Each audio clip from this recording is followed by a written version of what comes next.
Palavra de Fato está de volta e agora eu quero compartilhar com você a mensagem que trouxemos para o programa de hoje.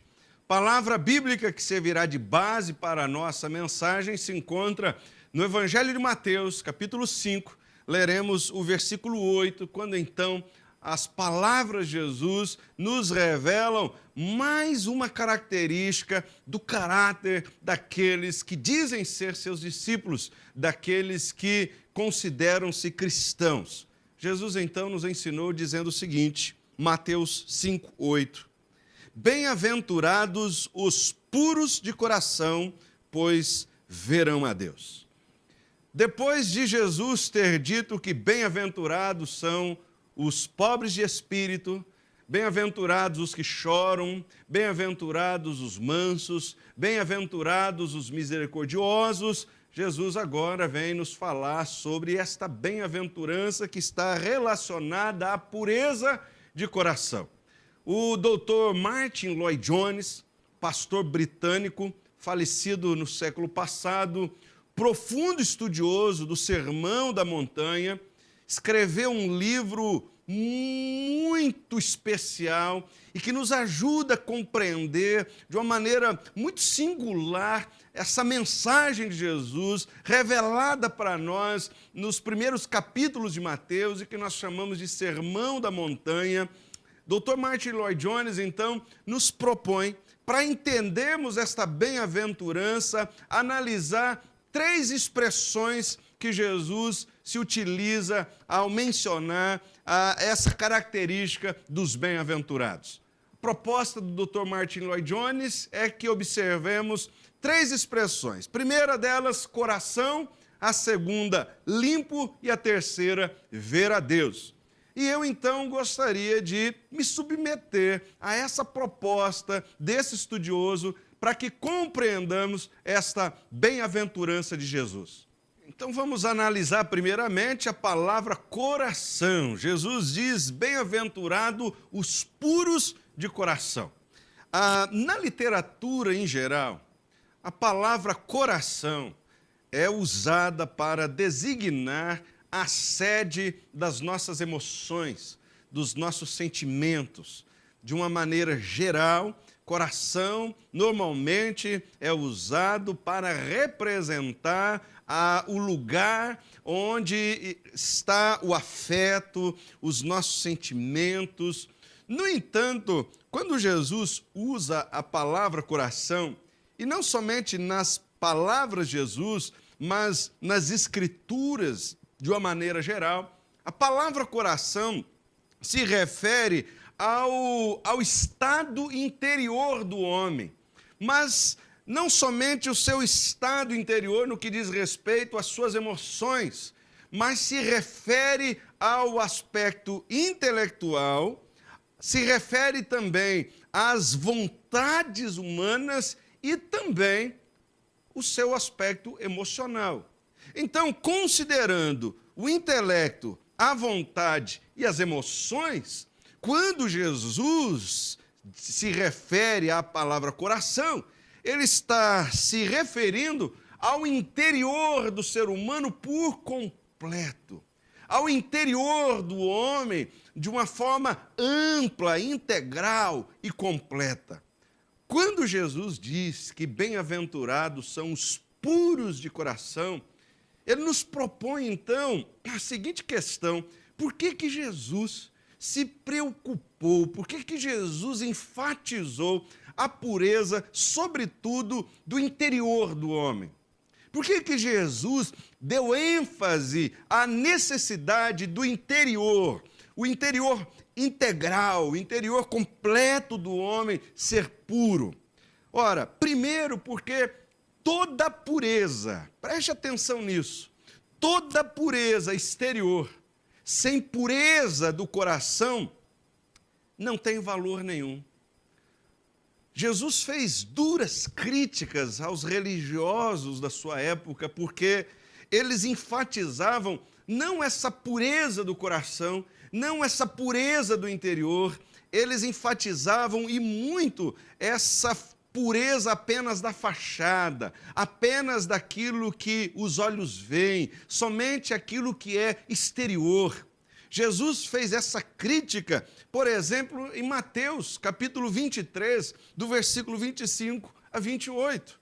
Jesus, então, vai se dirigir àqueles religiosos dizendo o seguinte: ai de vocês, mestres da lei e fariseus hipócritas, vocês limpam o exterior do copo e do prato, mas por dentro eles estão cheios de ganância e cobiça.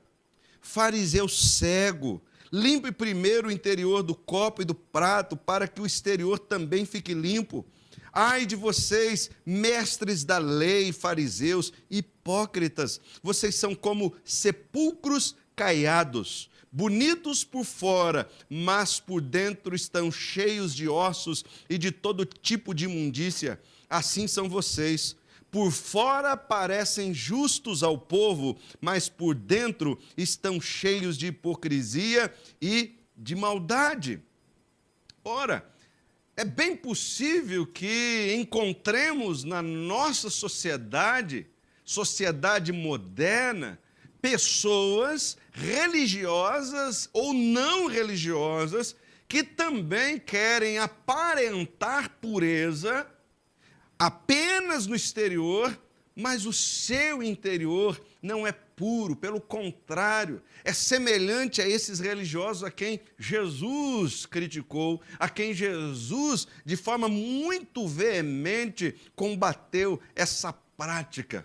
Jesus, por exemplo, diz que eles eram como os copos que algumas pessoas, copos ou pratos, lembrando que o copo desse contexto de Jesus é como aquela cumbuca, né? Como diria um bom mineiro, um bom goiano, é aquela cumbuca onde era depositado alimento para dele se servir. Então Jesus está dizendo que limpar o exterior e não o coração é como lavar por fora esse prato, essa vasilha, deixando-a na parte interna suja. Isso é uma insensatez. Depois Jesus usa uma outra figura. Jesus vai também se referir àqueles religiosos, os mestres da lei, ou seja, aqueles que ensinavam a lei, os fariseus, que era uma facção religiosa dentro do judaísmo. Jesus vai dizer que eles eram como sepulcros caiados. Os sepulcros dos dias de Jesus, as pessoas então passavam o cal pintando o sepulcro, era uma forma de adornar o sepulcro. Isso é sepulcro caiado. E Jesus então diz que eles eram como sepulcros ornamentados, adornados, sepulcro caiado. Por fora está bonito, por fora parece limpo, mas por dentro nós sabemos o que está no interior de um sepulcro. E Jesus usa esta figura para ilustrar aquela experiência religiosa daquelas pessoas. Enfatizavam a pureza externa. E como dizíamos, nós encontramos pessoas ainda hoje repetindo esse padrão, esse estilo de vida. Pessoas que às vezes você observa que é aquele homem que tem o carro sempre limpo, polido, é aquela pessoa que anda sempre com a roupa bem passada, está sempre com o seu cabelo bem cortado, penteado, o sapato sempre engraxadinho. É aquela pessoa que aparentemente tem uma vida equilibrada, organizada, uma vida limpa, mas só Deus sabe as imundícias que ele carrega na sua mente. Só Deus sabe quantas imundícias talvez ele carrega no seu coração. Então o que Jesus está querendo dizer é: cuidado se você cuida só da sua aparência. Isso não é o suficiente. O que Deus espera de nós é pureza interior, é pureza de coração. Às vezes você encontra, por exemplo, aquelas mulheres bem maquiadas, com a roupa sempre intocável, é aquela pessoa com uma certa elegância, é aquela pessoa assim sempre polida no trato. E às vezes, quando você observa alguém com esse perfil, a gente pode ser enganado ao julgar que essa pessoa também tem lá um coração puro, uma alma limpa. Mas nem sempre, às vezes lá estão escondidas mágoas terríveis, a mente está cheia de coisas muito ruins e perversas, o coração cheio de motivações maldosas e perversas. Jesus então está dizendo, olha, eu quero que vocês sejam puros de coração, porque ele diz que quando o coração é limpo, o exterior também o será. Nem sempre o exterior é um reflexo do coração, mas todas as vezes que o coração é puro, o exterior vai refleti-lo. Observou isso? Entendeu isso? Nem sempre a pureza externa é reflexo de um coração puro, mas todas as vezes que o coração é puro, o exterior também será um reflexo desse coração. Jesus enfatiza a pureza do coração, segundo lugar, porque o coração é a fonte de todas as coisas. Jesus vai enfatizar a pureza do coração, porque ele sabe perfeitamente que o nosso coração é a fonte de todas as coisas.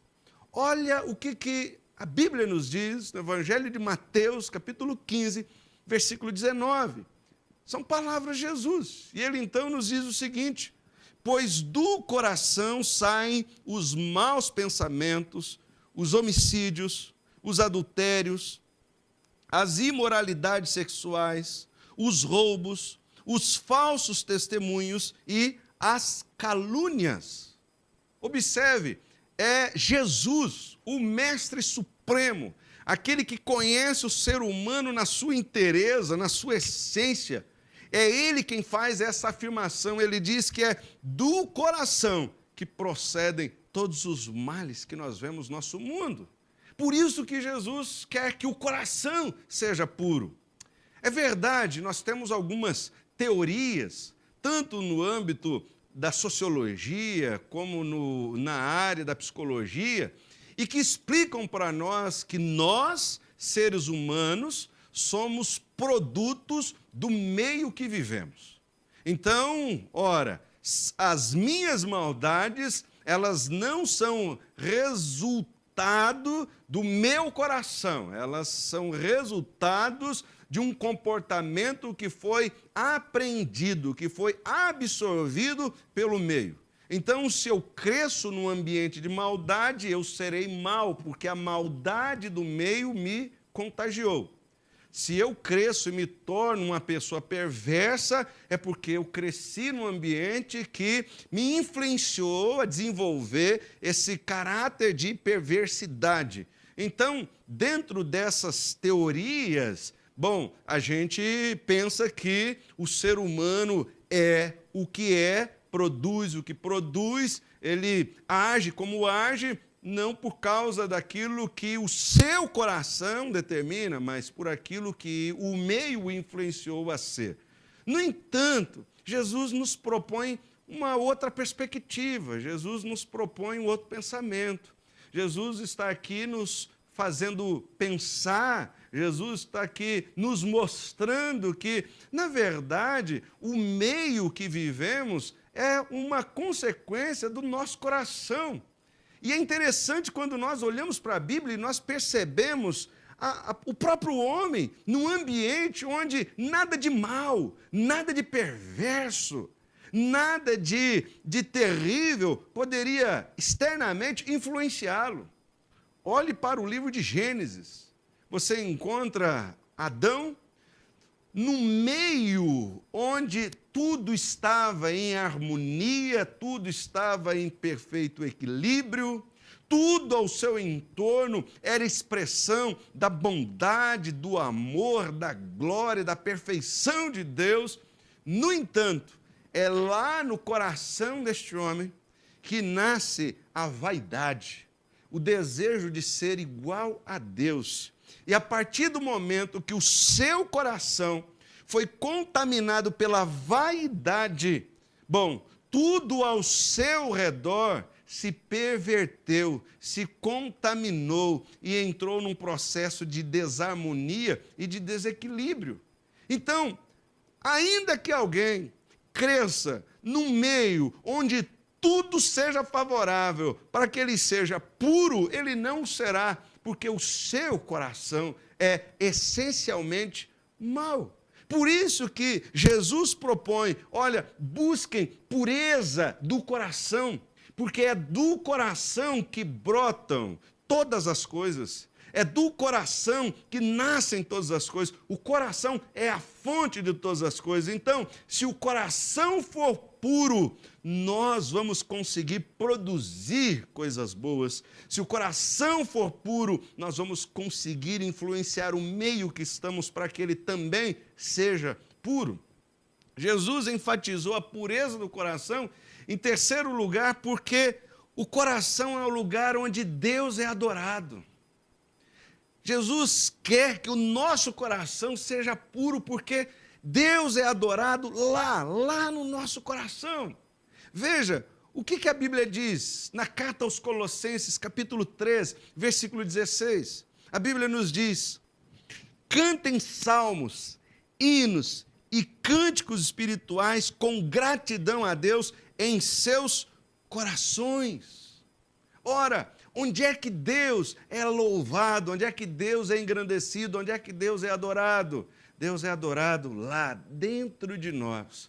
Por isso que o nosso coração precisa ser puro, porque a adoração se manifesta, se concretiza primeiramente lá no nosso interior.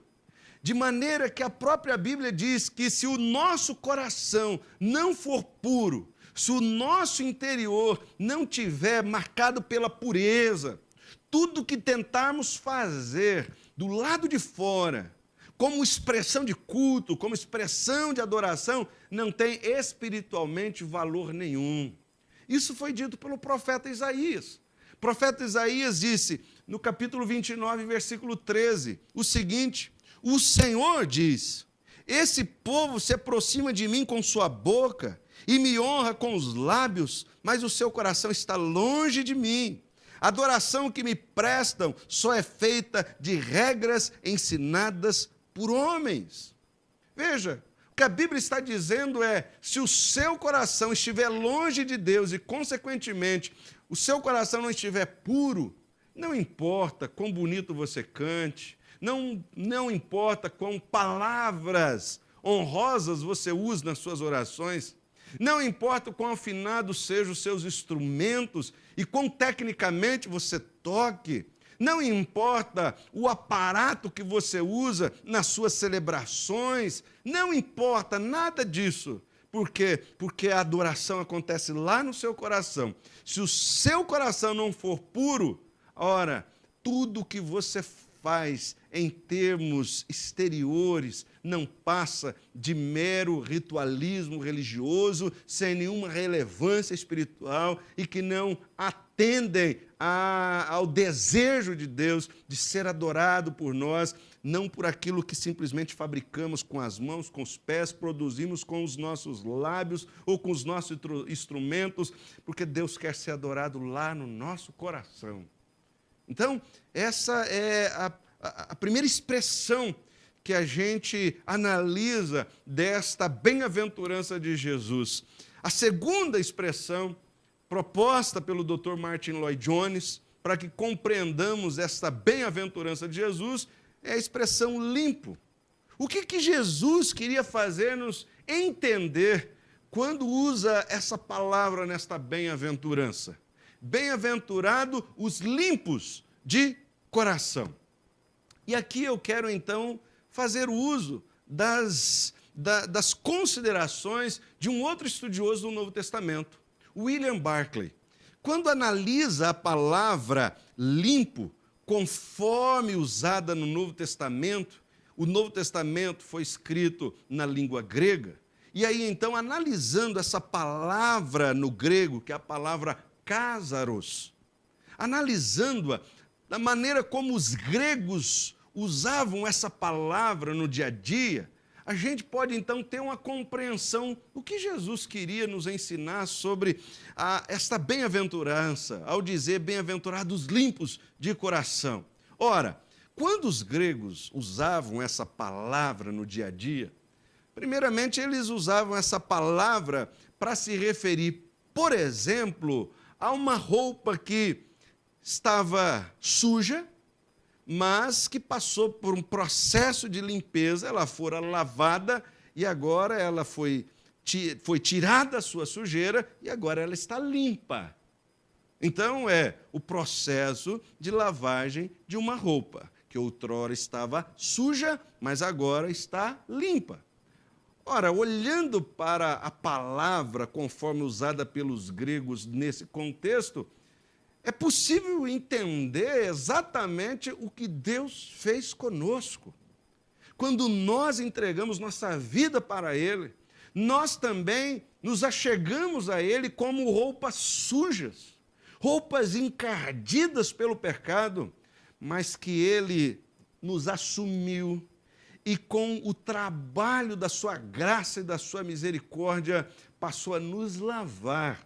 E a Bíblia nos diz isso. A Bíblia nos diz isso na carta aos Efésios, capítulo 5, no versículo 25 a 27. A Bíblia nos diz o seguinte: Cristo amou a igreja e entregou-se a si mesmo por ela, para santificá-la, tendo-a purificado pelo lavar da água mediante a palavra e apresentá-la a si mesmo como igreja gloriosa.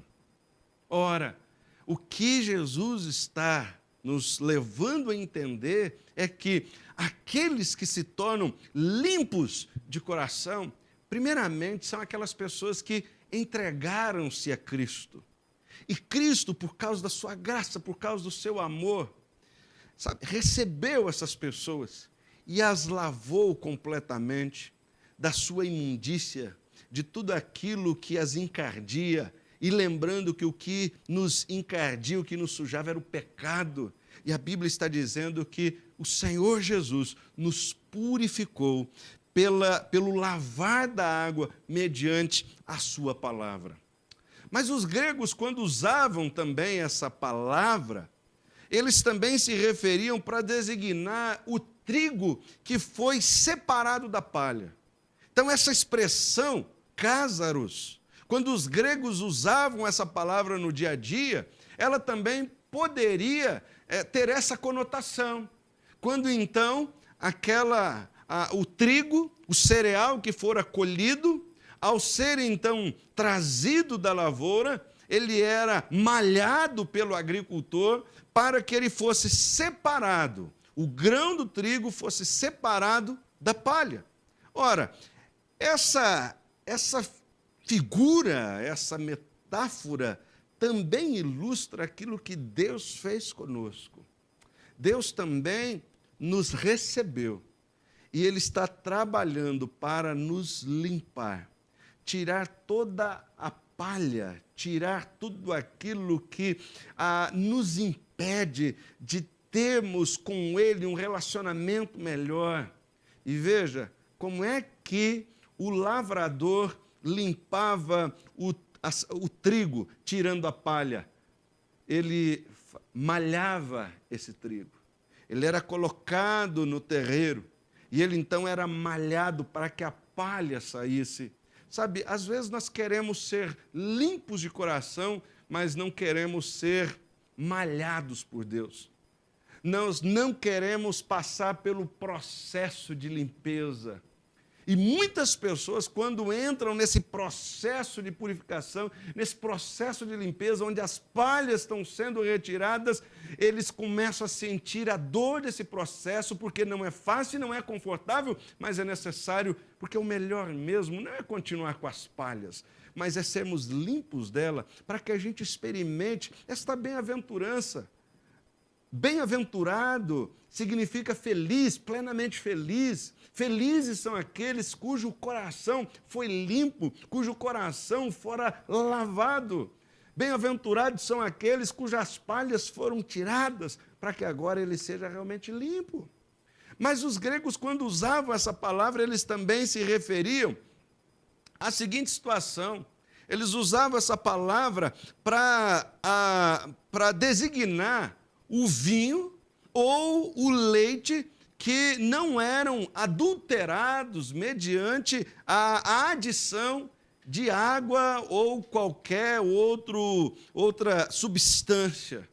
Ou seja, quando um grego ia comprar um leite, ele queria saber se aquele leite era limpo, se ele não tinha sido batizado com água. Ou se fosse comprar um vinho, ele queria saber se aquele vinho era um vinho limpo. Um vinho que não fora batizado ou não foi adicionado nenhum outro elemento para abundá-lo, para que aquele que o vende pudesse ter uma maior lucratividade. Então, veja bem, isso se aplica também a essa exigência de Jesus, para que tenhamos o nosso coração limpo. Ora, um vinho que fora batizado com água ou por outro elemento, ele não necessariamente é tóxico. Um leite que for acrescentado água para que ele pudesse render mais, ele não é tóxico. Você não vai beber um leite que for acrescentado água e isso vai lhe fazer mal. Não. Só que você não pode dizer que ele é limpo. Você não pode dizer que ele é puro. O que Jesus está querendo dizer para nós é que a questão da pureza, a questão dessa limpeza interior, tem a ver também com muitas motivações que nós carregamos no nosso coração. Tem muitas coisas boas que nós fazemos, mas com motivações totalmente más. Você já percebeu? Há pessoas na nossa sociedade que fazem coisas boas, aparentemente, mas o coração está adulterado. O coração foi acrescentado alguns elementos que não são puros. E isso, então, faz com que aquelas ações ou aquelas práticas que poderiam ser puras, elas não são, porque junto a elas foi acrescentado alguns elementos que não são próprias dela. Então, por isso que Jesus quer que o nosso coração seja limpo. Ele não pode ser batizado com elementos ou substâncias que vá fazer com que nossas ações, as nossas atitudes, elas deixem de ser puras, deixem de ser limpas. A consideração que nós temos que fazer acerca dessa palavra limpo é entender, então, como é que nós obtemos a pureza de coração. Como é que, então, nós conseguimos ter o nosso coração limpo? A Bíblia nos propõe um caminho muito interessante. Quem nos propõe é João, um dos discípulos de Jesus, na sua primeira carta. Na sua primeira carta, capítulo 1, versículos 7 a 9, ele nos diz o seguinte: se, porém, andamos na luz, como ele está na luz, temos comunhão uns com os outros, e o sangue de Jesus, seu Filho, nos purifica de todo pecado. Se afirmarmos que estamos sem pecado, enganamos-nos a nós mesmos e a verdade não está em nós. Se confessarmos os nossos pecados, ele é fiel e justo para nos perdoar os pecados e nos purificar de toda injustiça. Qual o caminho que João está nos propondo para que alcancemos corações limpos? Primeiro passo nesse caminho que ele nos propõe é se expor à luz da glória de Deus. Ele diz no versículo 7 da sua primeira carta, no capítulo 1, o texto que nós lemos: se, porém, andamos na luz como ele está na luz. Ele está dizendo, olha, ande na luz, porque quando você se expõe à luz do Senhor, tudo aquilo que está sujo, aquilo é revelado. Tudo aquilo que se configura como pontos de sujeira, que lá na sombra, que lá nas trevas eram imperceptíveis, não eram visíveis, agora na luz elas podem ser percebidas. E só quando elas são percebidas é que há possibilidade delas serem limpas. Então, primeiro passo nesse caminho é exponha-se à luz da glória de Deus. Segundo, reconheça por completo o seu pecado. Aí João nos diz o seguinte, versículo 8: se afirmarmos que estamos sem pecado, enganamo-nos a nós mesmos. João está dizendo, olha, livrem-se da tolice, livrem-se da insensatez de afirmarem que vocês não têm pecado. Pelo contrário, se afirmarmos que não temos pecado, nós estamos enganando a nós mesmos. Então, segundo passo para a gente encontrar pureza de coração, para o nosso coração ser limpo, é reconhecer o nosso pecado. Há muitas pessoas, por causa do seu orgulho, há muitas pessoas, por causa da sua soberba, eles têm dificuldades de se reconhecerem como pecadores. São vaidosos, não reconhecem. São invejosos, não reconhecem. São soberbos, mas não reconhecem. São fraudadores, não reconhecem. São infiéis, mas eles não reconhecem. Ou seja, como é que você vai ter o coração limpo se você sequer é capaz de reconhecer os seus pecados? Terceiro passo, então, que João vai nos propor é confesse francamente seus pecados a Deus. Aí ele diz, versículo 9, se confessarmos os nossos pecados. Ora, a luz da glória de Deus revela os meus pecados. Agora, vislumbrando os meus pecados, eu os reconheço diante de Deus. Eu não tento mascará-los, escondê-los, maquiá-los, não. Eu os reconheço. Mas agora é mais do que isso, agora eu os confesso. Agora, diante de Deus, eu vou dizer, Senhor, eu reconheço minha vaidade. E é isso que você tem que fazer. É chegar diante de Deus e dizer para Ele, Senhor, eu reconheço a minha inveja, eu reconheço a minha soberba, eu reconheço a minha dificuldade com a honestidade, eu reconheço que eu tenho inimizades, eu reconheço minha mágoa. Confesse seus pecados e de forma franca diante de Deus. Esse é o caminho da pureza. E aí, então, vem o último passo. Quando, então, João nos ensina que nós devemos crer no poder purificador do sangue de Jesus.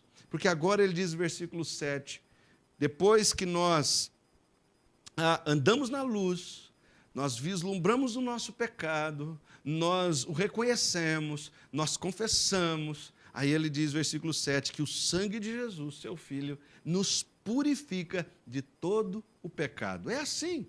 Essa é a bendita culpa.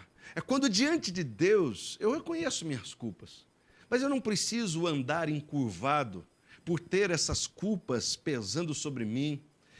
Eu posso ser lavado das minhas culpas. Ou seja, o meu coração, ele é limpo pelo sangue de Jesus. É assim que nós encontramos pureza interior.